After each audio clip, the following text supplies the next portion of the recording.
আসসালামু আলাইকুম গাইস, স্বাগতম মাই আনাদার ভিডিও। সো আজকে ভিডিও টাইটেল থেকে বুঝে গেছো যে আজকে ভিডিওটা কি উপলক্ষে। আজকে ভিডিও তো আমরা করার জন্য গিয়েছিলাম মূলত পদ্মা নদীর পাড়ে।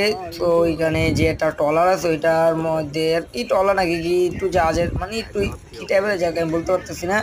ওইটার উপরে ফোয়াতো বাইরে ইফতার বাড়ি রাখছিল, সেই ইফতার বাড়ি করতেছিলাম। তো আমি ইফতার বাড়িতে আমি ক্যামেরার সামনে আসি, তাই ফোবতো ভাই বলে সবসময় তুই ক্যামেরার সামনে আসস, তো আজকে আমি আসি তুই ভিডিও করছো। আমি ভিডিও করতেছিলাম। তো দেখতে পারতেছো নদী এবং নদীর চারপাশে পানি আর পানি। এই যে আমার ফোবতো ভাই হাসতে হাসতে হয়েছে আর বন্ধু বান্ধবীরা সূর্য ডুবে যে করে ভিডিও নিতে। তো পাশে আরেকটাও ছিল, ওইটা লোক নাই, আমরা এটা ভাড়া নিচ্ছিলাম। সো খরচ করছিল টোটাল 7 আর 3,000, টোটাল 10,000 টাকা খরচ করছিল। এবং ইফতার আমাদের নিয়ে যেয়ে কিনতে দিয়েছে। তারপরে যে একটা ভাই দেখতে পারছে এখানে আমি ক্যামেরা দিয়ে দিচ্ছি, আমার একটু টয়লেট দেখছিল, লেগে ভাই ভিডিও করতেছিল। তারপর আবার ভাই ভিডিও করতেছিল, তারপর আবার ক্যামেরা আমি দিয়ে দিয়েছিলাম।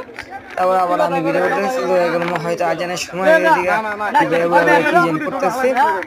আমি বলতেছি ভাই জলদি করেন, খিদে লাগছে, খিদে দেবো একটা।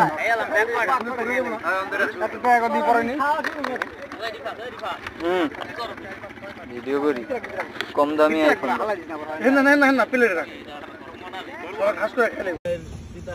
কি রে কি রে এই এনে কিন্তু বম বম ফুটায়ও না কেউ। ছবি তুলেন না, ভিডিও করেন, ভিডিও করেন, যে যা তুলো ভাই WhatsApp গ্রুপে দিয়ে দিবেন। হাল হাল দিস না আবার তুলে।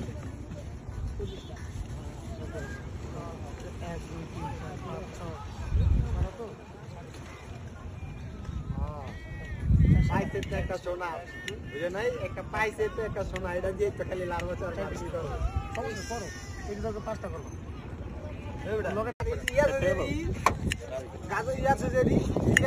আমি আজকে বাইক থেকে দুইটা পোস্ট করছি ভাই, দুইটা পোস্ট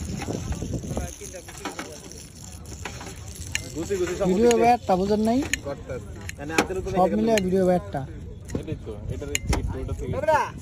তুমি আয় পড়বে না, তুমি ভিডিওতে থাকবা, তোমার চিন্তা বানাবো না, ভিডিওতে থাকো না। আমি